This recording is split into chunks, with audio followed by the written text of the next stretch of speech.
اچھا، سامان کے اندر جو سب سے پہلی چیز ہے وہ ہے احرام۔ مرد کے احرام میں 2 چادریں ہوتی ہیں، ایک تہمد باندھنا ہوتا ہے اور دوسری چادر جو ہے وہ اوپر اوڑھنی ہوتی ہے۔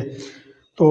اس کے لیے میرا مشورہ آپ لوگوں کو یہ ہے کہ آپ لوگ 2 احرام کے سیٹ لے کر جائیں، کیونکہ رستے میں احرام خراب بھی ہو سکتا ہے،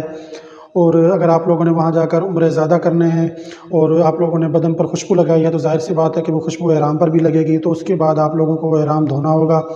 تو اگر وہ جلدی نہیں سوکھتا ہے تو آپ لوگ پھر انتظار کریں گے، اس لیے آپ 2 احرام ساتھ لے کر جائیں۔ اگر رستے میں خراب ہوتا ہے یا وہاں پر جا کر خراب ہوتا ہے تو آپ بدل بھی سکتے ہیں، آپ لوگوں کے پاس یہ آپشن بھی ہوگا۔ اور دوسری بات یہ ہے کہ آپ لوگ جب دوبارہ عمرہ کریں گے تو آپ لوگوں کے پاس ایک احرام پہلے سے سیپریٹ ہوگا۔ احرام والا بیلٹ جو ہے وہ ساتھ لیں، اس کے اندر آپ لوگ اپنا پاسپورٹ وغیرہ، ویزا وغیرہ کی فوٹو کاپی، موبائل وغیرہ یہ چیزیں رکھ سکتے ہیں، پیسے رکھ سکتے ہیں۔ اور اس بیلٹ کو آپ لوگوں نے تہمد والی جو چادر ہے اس کے اوپر باندھنا ہے، اس سے وہ چادر بھی ٹائٹ ہو جائے گی، اس کے کھلنے کا خدشہ نہیں ہوگا۔ پھر آپ لوگوں نے ایک جوتوں کے لیے ایک بیگ لینا ہے، جس دکان سے آپ احرام وغیرہ یہ چیزیں پرچیز کریں گے ان کے پاس ہی ہوتا ہے، اس کے اندر آپ جوتے، پانی کی بوتل وغیرہ یہ چیزیں رکھ سکتے ہیں۔ پھر آپ لوگوں نے احرام والے چپل لینی ہے، اس کے بھی آپ لوگ 2 سیٹ لیں، کیونکہ ایک چپل ٹوٹ بھی سکتی ہے۔ اور دوسری بات یہ کہ بہت سے لوگوں کو شکایت ہوتی ہے کہ وہ پیدل چلنے میں ان کو دشواری ہوتی ہے، یا حرم پاک کے اندر جو صفائی ہوتی ہے وہ کیمیکل سے ہوتی ہے، تو بہت سے لوگوں کی ایڑیاں وہاں پر جا کر خراب ہو جاتی ہیں، چھالے پڑ جاتے ہیں۔ تو پھر اس صورت میں آپ لوگوں نے کیا کرنا ہے کہ ایک جو چپل ہوگی احرام والی وہ آپ لوگوں نے باہر کے استعمال کے لیے رکھنی ہے، وہ اس کو واش روم وغیرہ میں یا ادھر ادھر آنے جانے کے لیے آپ لوگوں نے استعمال کرنی ہے، جیسے ہوٹل سے حرم پاک تک گئے، حرم پاک سے دوبارہ ہوٹل تک آئے۔ لیکن ایک جو چپل ہے وہ آپ لوگوں نے واش روم وغیرہ میں باہر کسی بھی جگہ پر استعمال نہیں کرنی، یعنی کہ اس کو بالکل پاک صاف رکھنا ہے۔ تو اس کو آپ طواف کے دوران، صفا مروہ کی سعی کے دوران استعمال کر سکتے ہیں، پہن سکتے ہیں، اس میں کسی قسم کی کوئی پابندی نہیں ہے، اور یہ عمل کرنا جائز بھی ہے، اور حدیث کے اندر اس کا ذکر بھی ہے، کیونکہ حضور صلی اللہ علیہ وسلم نے جوتوں کے ساتھ نماز پڑھنے کا صحابہ کو کہا بھی ہے اور خود جوتوں کے ساتھ نماز پڑھی بھی ہے۔ تو اس لیے سب سے افضل جو عمل ہے وہ نماز کا ہے، اس کے بعد یہ عمرہ وغیرہ آتے ہیں، تو اس لیے آپ لوگ عمرے کے دوران وہ چپل استعمال کر سکتے ہیں، اس میں کسی قسم کی کوئی پابندی نہیں ہے۔ اس سامان کے ساتھ ہی آپ لوگوں کو ایک جوتوں کے لیے ایک بیگ چاہیے ہوگا، جس جگہ سے آپ لوگ احرام وغیرہ پرچیز کریں گے وہیں سے آپ لوگوں کا جوتوں کا بیگ بھی مل جائے گا۔ اس کا فائدہ یہ ہوتا ہے کہ آپ اس میں جوتے رکھ سکتے ہیں، جائے نماز رکھ سکتے ہیں، اور پانی والی بوتلیں وغیرہ رکھ سکتے ہیں، اور باقی کوئی چھوٹی موٹی جو استعمال کی چیزیں وہ بھی آپ اس میں رکھ سکتے ہیں، اور ان سب چیزوں کو کیری کرنے میں آپ لوگوں کو بہت آسانی ہوگی۔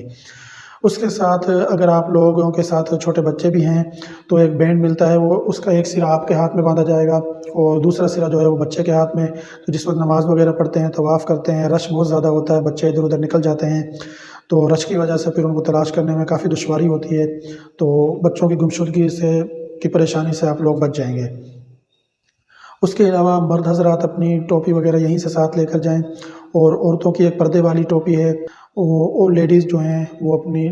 جو پردے والی احرام کے ساتھ پہنی جائے گی ٹوپی وہ ساتھ لے کر جائیں۔ اس کے علاوہ چھوٹے تولیے جو ہیں وہ اپنے ساتھ لے کر جائیں۔ ویسے تو وہاں پر ہوٹل وغیرہ کے اندر تولیے ہوتے ہیں، لیکن پھر بھی احتیاطاً آپ لوگ اپنا ایک اسمال سائز کا ٹاول جو ہے وہ ساتھ لے لیں۔ ایک 7 دانوں والی تسبیح جو ہے وہ ساتھ لے کر جائیں، وہ طواف کے چکر اور صحیح صفا مروہ کے درمیان جب آپ لوگ صحیح کریں گے تو ان چکروں کی کاؤنٹنگ کے لیے آپ لوگوں کے کام آئے گی۔ کنگا، شیشہ، نیل کٹر وغیرہ یہ چیزیں ساتھ رکھیں۔ سفری جائے نماز اپنی ساتھ رکھیں اور اس کو ہینڈ کیری کے اندر رکھیں، جس جگہ پہ آپ لوگوں کو ضرورت پڑے گی وہیں پہ آپ لوگوں نے اپنا جائے نماز نکالنا ہے اور اپنی نماز وغیرہ وقت پر ادا کرنی ہے۔ کاغذ، قلم، ٹیشو پیپر، ان چیزوں کی بھی وہاں پر ضرورت پڑتی ہے، یہ بھی ساتھ رکھیں۔ پلیٹ، گلاس، مگ یہ چیزیں ساتھ رکھیں، چمچ، اور اگر آپ لوگ چائے کے شوقین ہیں تو electric kettle, tea bag, green T,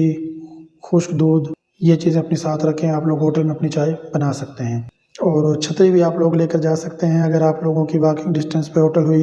تو دن کے وقت آنے جانے میں آپ لوگوں کو دھوپ کی وجہ سے کافی پریشانی کا مسئلہ بنے گا۔ چھتری ساتھ رکھیں، اور مسواک، بٹن، سوئی دھاگا یہ چیزیں ساتھ رکھیں۔ ایک موٹا مارکر ساتھ رکھیں اپنے لگیج پہ، یہاں سے جاتے ہوئے بھی اور وہاں سے آتے ہوئے بھی آپ لوگوں کے جتنے بھی آئٹم ہوں گے سامان کے ان سب پہ آپ لوگ اپنا نام، پاسپورٹ نمبر، فلائٹ نمبر، اور جس سٹی کے لیے آپ لوگوں کی فلائٹ جا رہی ہے اس سٹی کا بھی نام اس پہ درج کریں، اپنا موبائل نمبر بھی اس پہ درج کریں۔ شیمپو، صابن اور سرف وغیرہ بھی ساتھ لے کر جائیں، کیونکہ وہاں پہ آپ لوگوں کو کپڑے یا احرام دھونے کی ضرورت پیش آ سکتی ہے، تو یا تو آپ لوگ لانڈری سے دھلوائیں گے اور یا پھر آپ لوگ خود دھوئیں گے۔ آپ لوگ جو میڈیسن استعمال کرتے ہیں، جو پیشنٹ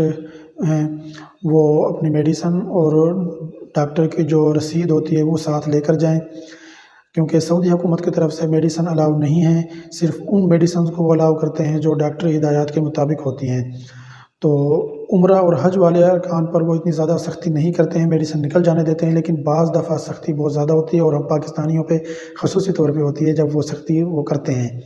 تو اس ٹائم پہ پھر وہ ہر قسم کی میڈیسن روک دیتے ہیں۔ تو جب آپ لوگوں کے پاس ڈاکٹری رسید ہوگی تو آپ لوگوں کی میڈیسن الاؤ کر دیں گے۔ اس کے علاوہ پیناڈول، پیراسٹامول، ڈسپلین وغیرہ اس طرح کی جو بھی چیزیں ہیں نارمل یوز کی یا جو شاندہ، کیونکہ تھکاوٹ ہو جاتی ہے بندے کو یا موسم کی تبدیلی کی وجہ سے بھی طبیعت ناساز رہتی ہے، تو یہ عام استعمال کی میڈیسن ہے، یہ آپ لوگ یہیں سے اپنے ساتھ لے کر جائیں۔ اگر آپ لوگوں نے ابھی تک میری ویڈیو کو لائک اور شیئر نہیں کیا ہے تو ویڈیو کو لائک اور شیئر کر دیں، میرے چینل کو سبسکرائب کر لیں اور بیل والی بٹن پر کلک کر دیں تاکہ میری ہر آنے والی نئی ویڈیو آپ لوگوں تک پہنچتی رہے۔